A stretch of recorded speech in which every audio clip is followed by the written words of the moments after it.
Hi, it's Mark. I'm here with Bernie Pawlik, Pawlik Automotive in Vancouver's best auto service experience. And we're talking cars. How you doing, Bernie?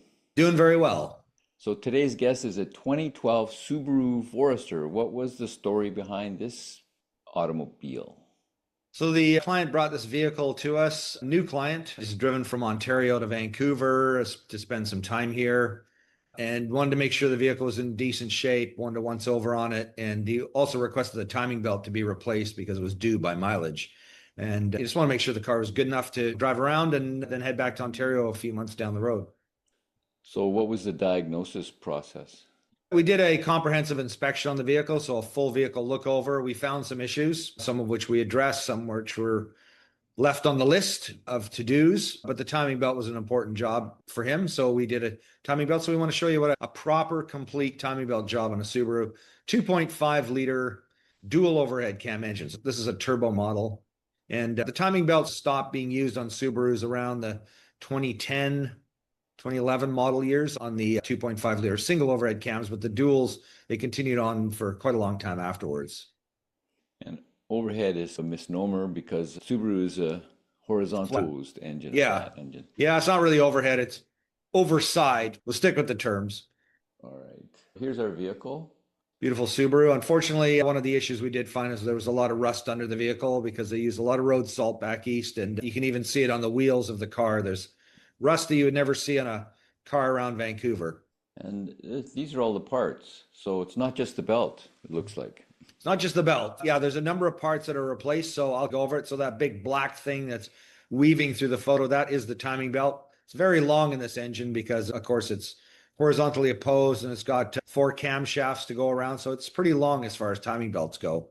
There are some pulleys above the timing belt. Those are all replaced. And when we spun the pulleys on the car, they were all very noisy. So all worn. How long they would last, who knows? When you change the belt, you change it all because the belt lasts. This car is now 13 years old, maybe 14 years old. You don't want to be back in there doing, oh, let's change a pulley later. You do it all complete. The other big silvery item on the right, that's the water pump. And very important on this engine to use a good quality water pump. This is an ASIN pump. It's not Subaru, but it's exactly the same as OEM. And very important, we've had cars where this engine will overheat if you use a cheap, low-grade water pump. Very important. Down below that, below the timing belt is the hydraulic tensioner unit. This keeps the timing belt tight. It also has a pulley on it, so that's a critical item. To the left, there's water pump gasket, a couple gaskets related to the water pump, and then those little brown rings are seals, oil seals for the cam, two for the camshafts, intake cam, two for the exhaust cams, and one for the front crankshaft seal. Again, important to change. None of them were leaking while we did the timing belt, but will they leak in the next 12 years if the car lasts that long? And it might. Yes, they will. And then you have to take everything apart. So best to do it all complete. It is a big bill, but when it's done, it lasts. So here's what it looks like in the vehicle. Yeah, that's a view looking down. That's the old timing belt installed. You can see a bolt sticking out in the middle. That's the crankshaft pulley right there, which basically drives the belt and the whole mechanism. And you can see some of those pulleys that we looked at if you look carefully at the picture. What do we have So here? yeah, so we actually found a problem. As I mentioned, the pulleys, which you can see to the left of that arrow, and below there's several pulleys. Yeah, you got the one, two, there's one on the right too that has teeth on it. Yeah, that one there. And then you're pointing to the water pump on the far right. So you're seeing a lot of the mechanism. So we did actually find a problem. The front crankshaft seal was actually starting to slip out of its bore, its position. That arrow points, you can see a silver edge to that seal. And that is from the seal rubbing against the crankshaft pulley. So the seal was slipping out. The crankshaft pulley was actually holding it in place and wearing things out as the engine was running. So this would have failed pretty soon. And when it failed, it would have created a very major oil leak and probably start off slow, but get bad pretty fast. So good thing we did the timing belt when we did, because it was definitely due. So there's a close-up of that. Yeah, there's a seal. You can see the scraped edge. That's this silvery part, right? All the way That around. is that silvery part there. Should not be like that. It should be all brown, and we can actually look at a seal that's good up close in a minute. And this is the other side. This is the crankshaft pulley. Yeah, so this is the crankshaft pulley or sprocket, and where the timing belt runs. And that sort of shiny material near the middle that goes around in a circle, that's from rubbing against the seal. So no damage to that pulley. This thing's a big, huge hunk of metal. It could go forever scraping on that seal, but it's not supposed to do that. Let's put it that way. Metal on metal is probably not a really good idea. Metal on metal is not a good idea. It wasn't designed to be that way. And then what do we have here? So here we're looking at the left side with the camshaft pulleys removed. And you can see the oil seals. Those are the brown things there. This crankshaft seal is supposed to be all brown like that. It's a rubberized coating on the seal. So you can see by that other picture it was scraped away. So those are the cam pulleys on one side. Then we have the right bank, and this has the seals removed. And the last view I think we have here, this is a view of the camshaft sprockets in place. This is the same view as the last picture, but with the camshaft sprockets in place and the old timing belt. And the big silvery thing on top, the sprocket is very large because it has variable valve timing on the intake side, so it makes for a complicated mechanism. You need special tools to remove all these pulleys. They don't just blast off with an impact gun like you used to be able to do. You have to have holders that hold the pulleys in place. So probably not a good backyard job, specialty tools required. So once all the repairs are done, how's the vehicle running? Perfect. Excellent.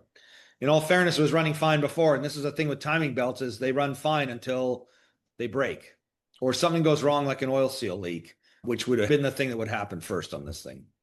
So the whole idea of the belt having a replacement time is that the belt stretches. Is that what's going on? No, they start to crack and the rubber gets fatigued.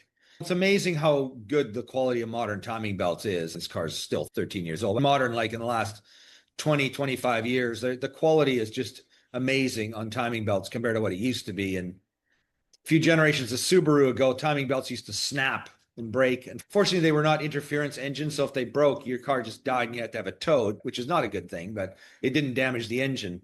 But the material of the belt, it was a skinny belt. The rubber wasn't very good quality. And there's so many other cars like that too. In the last couple of decades, the quality of timing belts is just phenomenal, but they don't last forever. And this is still a non-interference engine. I believe it's interference. I So, can't say for sure on this one, but I know the single overhead cams are definitely interference engines. And if the belt breaks or gets out of time, it'll bend valves. and that So gets really expensive. that gets really expensive. And I say, I'm not sure on this engine, but you don't want to take a chance. So 2012 Forester, how reliable are these vehicles? Still a great car.